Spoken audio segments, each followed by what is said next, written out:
The Shannon Sharpe situation was unfortunate. It's going to cost him millions of dollars. And as I was just talking to my friend Shamika about the great HBCU that she attended, one thing that came to mind was that this young lady that Shannon wrote this check to, she literally has more wealth in her pocket right now than about 10 or 12 of our poorest HBCUs.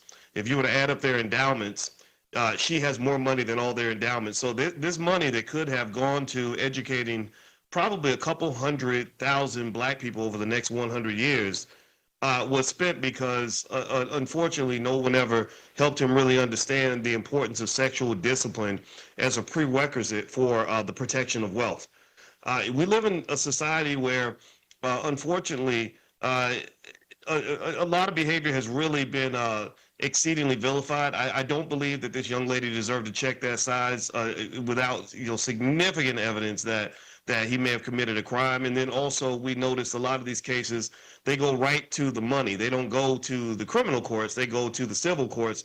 So it's easy to argue that these are money grabs.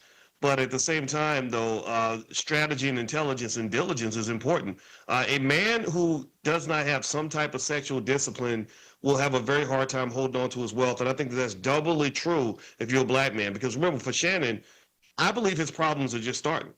Once people know that you're willing to settle these suits, these sexual lawsuits for millions of dollars, people are going to smell blood in the water. That means every person that you've ever slept with, male, female, because I don't know nothing about Shannon's sexuality, but it sounds like it could be broad.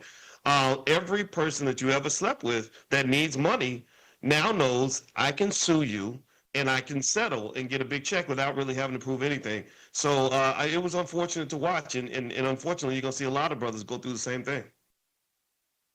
Boyce, I know a lot of your focus is on the creation of wealth. But I would go a step further as it relates to Shannon Sharpe. When you don't have sexual discipline, you risk your reputation, your family's reputation.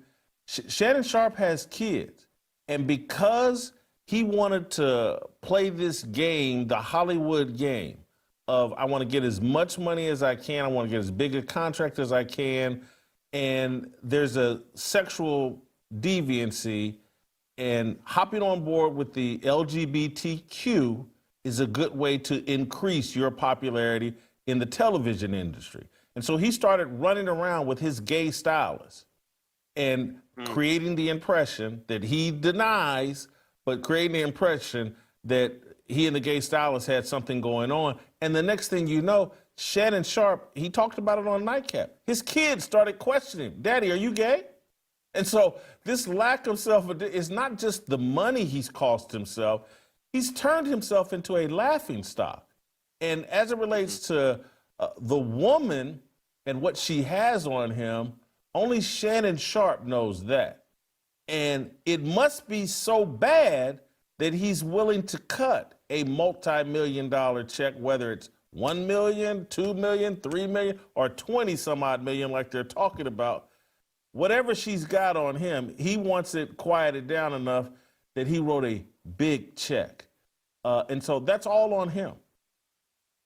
Yeah, I think so too. And it's unfortunate because you can't talk about what Shannon is dealing with without the historical context. Now remember, I can't think of a single time that a white female was required to write a check that big because of who she slept with. So this type of situation, in my view, tends to be something where it's easy to vilify a black man in a certain way. If you are a black man that has a certain reputation, it's very fragile. It's easy for somebody to destroy it. Like, you remember when Tiger Woods had a situation with his wife where I believe that she hit him in the face with a golf club. She should have been in prison for that. You saw Tiger on TV apologizing, which didn't make any sense to me. I said, why is he apologizing when she assaulted him? I don't care how many people he slept with. And so I really think that one of the biggest mistakes that we make is we let this, whether it's the Hollywood lifestyle or the athlete lifestyle or the hip hop lifestyle, lure men into letting their guard down and thinking that you can just do whatever you want with whoever you want, and it's never going to come back to bite you. It always comes back to bite you. And you look at Diddy. Diddy has probably lost $500 million in wealth because sexual discipline has never really been part of the conversation. In fact, I'll give you a real life example. When I first got on the faculty at Syracuse University, my father, who was he was a Vietnam veteran, a police detective, he's a very smart man and a tough man and a strategic man. First thing he told me was, he said, "Don't you F nothing on that campus." He said, "Don't you F none of the students.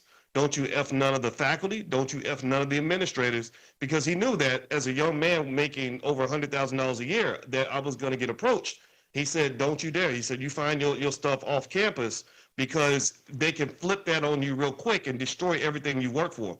And so these young men don't get that advice, because a lot of them don't have adequate mentorship, and they get around people that tell them that anything goes. And next thing you know, you're hit with lawsuits and you're losing all your wealth, just really for doing things that, to some extent, you could argue that it's kind of that sex is pretty human, right? But unfortunately, these guys are not prepared for that, and they lose everything. Shamika, I'm less sympathetic toward Shannon Sharpe than Boyce.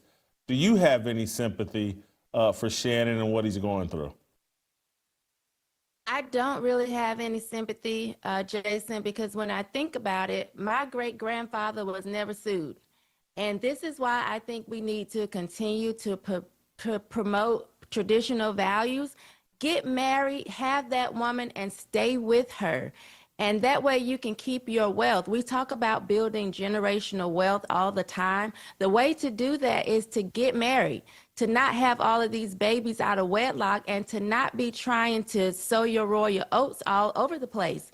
Like, this is what Shannon should have done, and I feel like he is old enough to have known that, yet he's still making silly decisions, because there's nothing good going to come from sleeping with different women who have no loyalty to you. You can't trust them. Chris Brown said these hoes ain't loyal, and Shannon is showing us that Chris Brown was right.